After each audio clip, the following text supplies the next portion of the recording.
Hello and welcome to the CompTIA Cybersecurity Analyst, CySA Plus Certification Study Guide.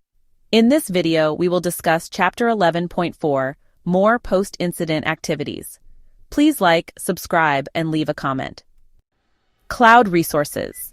If the incident is the result of a breach of cloud-based resources, it is not possible to secure the scene to perform a forensics investigation on the cloud, also known as cloud forensics, as in an on-prem incident.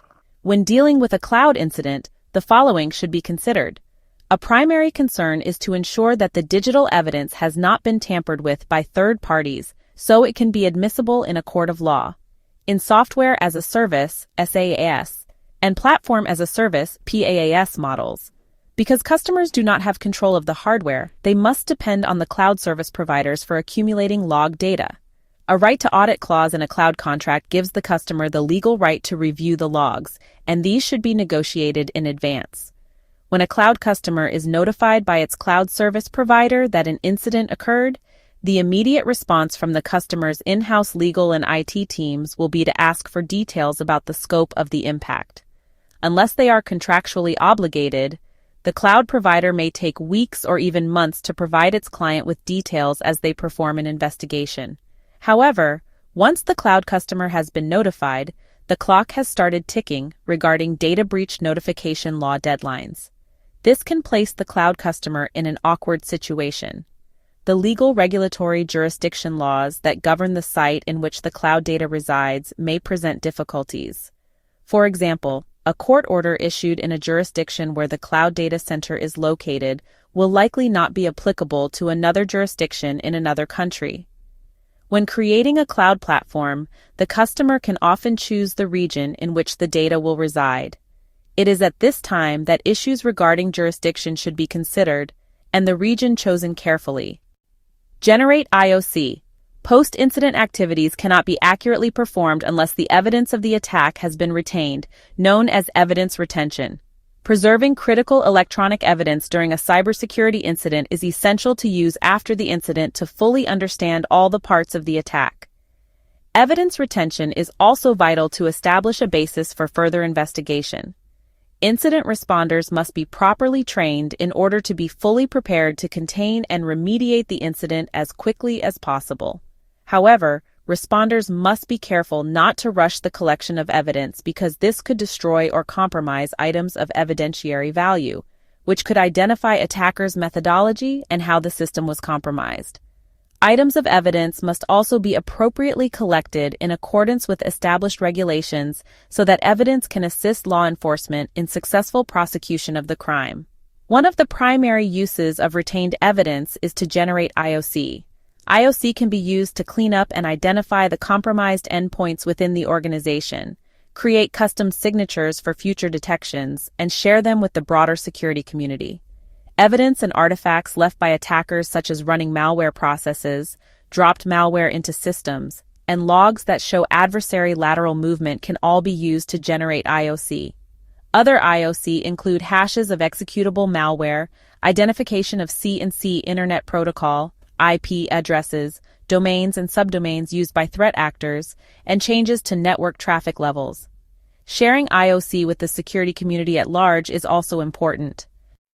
Update Incident Response Plan. While it may be difficult to see any silver lining to a cyber incident, in one respect a cyber incident can serve to thoroughly test and expose any weaknesses in the Cyber Incident Response Plan.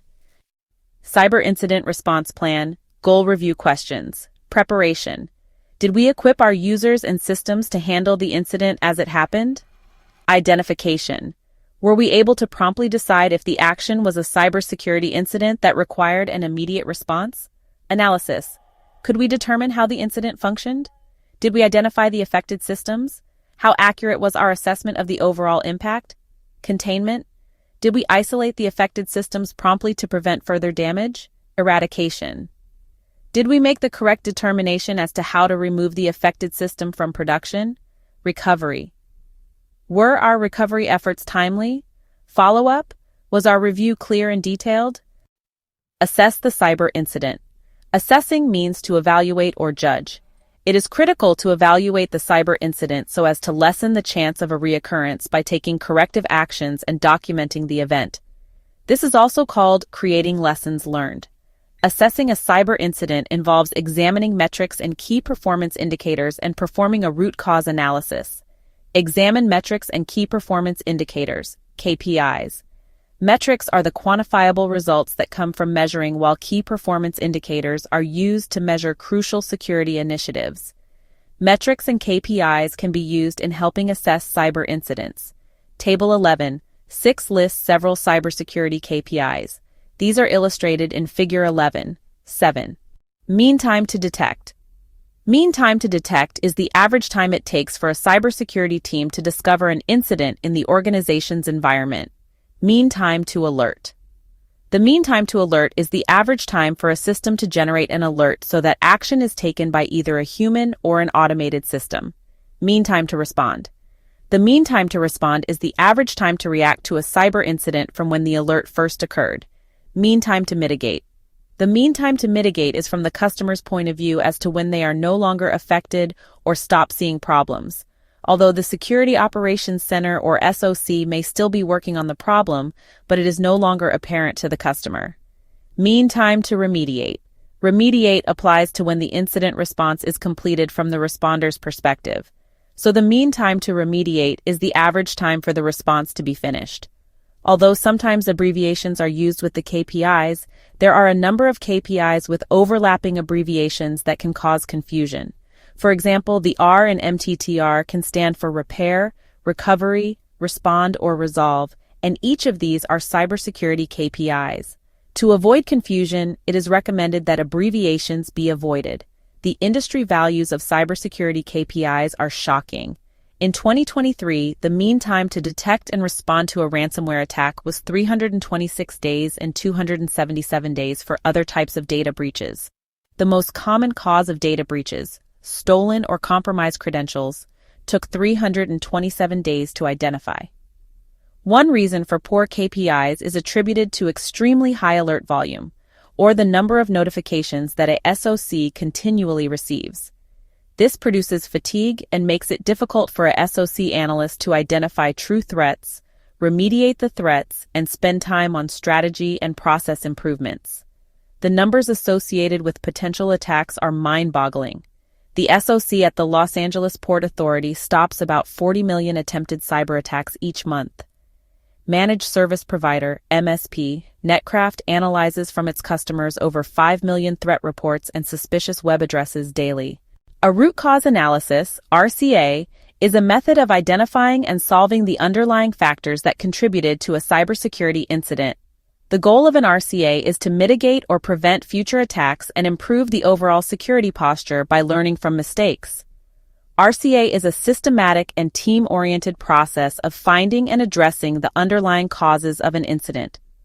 This is different than simply treating the symptoms and the immediate consequences.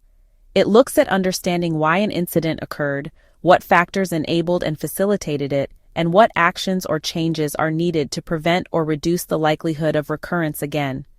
RCAs can improve security controls and processes by identifying and eliminating vulnerabilities, gaps, or weaknesses. An RCA can also enhance the security culture and awareness of an organization by fostering a mindset that is always learning. It also encourages accountability and transparency in the organization. There are several common steps for conducting an RCA. The first step is to define the incident clearly and objectively using data and evidence that has been accumulated from all sources, such as incident response reports, metrics and KPIs, logs, reports, interviews, and surveys. The next step involves identifying and prioritizing all potential root causes. Applying tools such as fishbone diagrams and fault tree analysis is helpful. These are illustrated in Figures 11, 8 and 11, 9. It is then important to validate for verification the root causes through tests, experiments, and simulations. Finally, corrective and preventive actions should be implemented. There are different sections in an incident response report that should be created following an incident. The executive summary is the first section of the report and should provide a concise overview of the main content. As its name suggests, The executive summary should be written in clear and non-technical language for executives who may not have a deep technical background or expertise in cybersecurity. It should use clear, plain, and concise language while avoiding technical terms. The report should likewise include specific technical information about the incident. The details of the entire cyber incident from initial detection to final remediation and follow-up should be included. This report attempts to answer the 5 W's commonly used in any investigation: who, what, when, where, and why. As applied to an incident response report, they can provide information such as the name of the person reporting the incident and the responsible parties that responded, who, a description of the incident, what, the time that it occurred, when, the location, where, and the reason for it occurring, why. Other important information includes the sequence of events that occurred, timeline, the effect on the organization, impact, the documentation regarding the incident, evidence, the breadth of the incident, scope, and finally any suggestions for improvement, recommendations. Using a standard template for an incident response report can help provide a consistent set of information. Figure 11:10 illustrates an incident response report template. If you find this video useful, please hit the like button, leave a comment, and subscribe to the channel. To see more videos like this, please click in the rectangle in the middle of your screen.